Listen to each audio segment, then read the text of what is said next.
Hi there, my name's Ashley, and today I'm going to be discussing the portrayal of gender stereotypes in media advertising.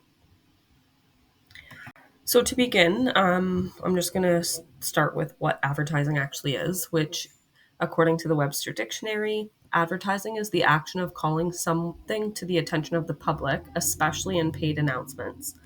And the first use of advertising was actually in 1717. So we are actually exposed to an estimated of 5,000 ads per day across different media platforms, according to the University of Southern California, and billions of dollars each year are spent in advertising. So you can see that for different forms of advertising, we're exposed to the radio, newspaper, magazines, TV, social media, billboards, and even we're exposed to all these ads. And sometimes things are so subtle that we don't even realize things are being advertised to us, but it's just always around us. And so, because we're exposed to this amount of ads and advertising every day, we have to kind of realize what impacts it has on us and what impacts it has on society.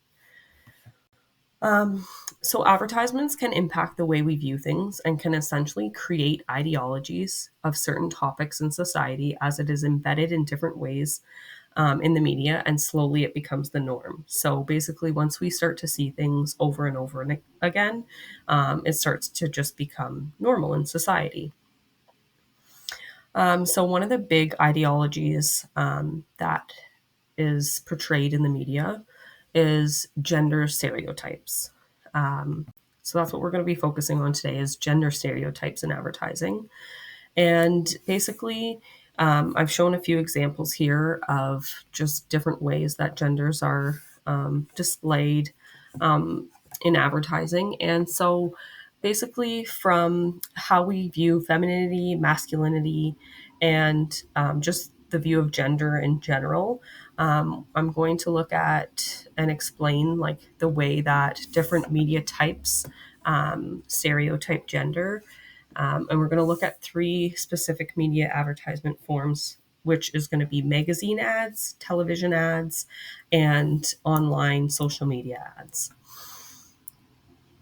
So, to begin, we're going to start with magazine advertisements. And so, of course, we know that magazines rely solely on pictures and words. In fact, many would believe that a lot is left up to the viewer on how it's consumed, but really it's not, because it's what the media puts out there on these magazines and on these print ads, what we are consuming and what we have to choose from. So, from color schemes, word placement, visual codes, signs, and symbols, everything has certain meaning in a print ad. When gender roles are displayed in certain ways, regardless of what we're choosing to read or how we interpret things, essentially what is displayed to you becomes the norm, and becomes the norm to society. So I did give two examples here. There was actually a study done that analyzed a bunch of different magazine ads. The study was done by Bazzini and colleagues, and they looked at a number of women's health magazines and men's health magazines and looked at the images and text displayed to determine what the main messages that were being portrayed. They were able to show that ultimately none of these texts discussed health, and most phrases were using languages that objectified men and women's bodies. So, as you can see here, even in these two examples, the women's health magazine says slim and happy, and the men's magazine says amazing abs and amazing sex. So, these are the things that are being displayed to us. Just even when we walk into a store, and that's how it becomes the social norm. So, essentially, even if we think we're buying into something that's, say, health and beauty, we're just buying into another societal norm of stereotypical gender images. So, moving on from magazine advertisements, we're going to jump to television ads. And basically, the difference between magazine ads and in television ads is on top of the visual pictures and text that magazines have, television ads also focus on things like lighting, sound effects, music, angles, and types of filming, they're all different ways in which codes are represented in conveying different messages to the viewers. So, like as outlined in our textbook by Berger, actors and actresses use signs and symbols to convey messages that we may not even realize like are subliminally being advertised to us. And unfortunately, the other part of this is that many messages that are portrayed aren't always ethical. So, like things of unhealthy foods and services, or the promotion of gender stereotypes, like we're talking about. Typically, advertisements are essentially only worried about money and not really the negative side effects that they might have on people and society. So a lot of gender stereotypes aren't even noticed by viewers and are strategically placed within ads and hidden through things like music and the language that they speak, or like certain ways that they talk about things. But even as you can see in this example here, like a woman cooking in the kitchen and a man doing business. And that's often how we see women being displayed on TV and in television ads. So, like I said, women are often seen in settings like the kitchen or cooking or cleaning or being in a motherly role. And then men are often displayed as free from responsibility, the moneymakers, and careless. So, that right there is just basically setting the norm of what is expected in society. And by seeing this day in and day out, um, we're just going to think that it's normal, and we wouldn't realize the biases that are actually happening within these advertisements and within the media.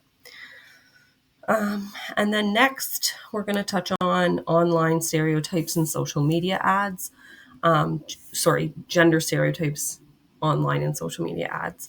So, one thing that social media ads has different than TV or magazine ads, we have been able to see more individualism, that stereotypes are both promoted and challenged. And because of the way that social media is, we're actually seeing a new way of interacting with ads. It's not just us sitting back and watching something. We're actually able to interact and say if we like it or dislike it and comment and have our own opinions online. But I mean, sometimes this can be a good thing and sometimes this can be a bad thing. But in any case, a study was done by Noor and Noor Schwan looking at Facebook and Instagram, and specifically the advertisements to understand if gender stereotypes are still present and to what extent. They were able to conclude that there's still a very large number of gender stereotypes happening within social media ads, and they have a large impact on societal biases. So some of the present stereotypes that they saw were gender roles, objectifying women, and job stereotypes. And to the left is just an example of objectifying women in just a food commercial. I don't think any further explanation is needed. But I mean, although it does still show the heavy presence of gender stereotypes online, there has been a breakthrough because of the individualism and because we're allowed to, comment and have our own opinions online. It has started to break through the gender norms of what we have been seeing in typical advertisements. So, in comparison of all these media forms, each media form has different aspects in which ultimately has an impact on how their message and information gets interpreted and consumed. Certain characteristics, such as placements of text in magazine ads, shot angles in TV commercials, and signs or icons in online advertising, are all different ways that they kind of display things differently. And all three media types still play a big role in negative use of genders and strong typical stereotypes that have been accepted by society as the norm. And so, as we are moving to the future of getting away from these gender stereotypes and biases, there still is a lot of work to do. And so, in conclusion, advertisements impact our views and societal norms, as we can see by the comparison of these just three types of media. Regardless of the medium, stereotypes and biases can be pushed without us even realizing it. Even with newer types of media contradicting certain themes or patterns, it is still important to be able to identify and be aware just how impactful media and advertising is on society. And then these are my references. And that's all. Thank you for watching.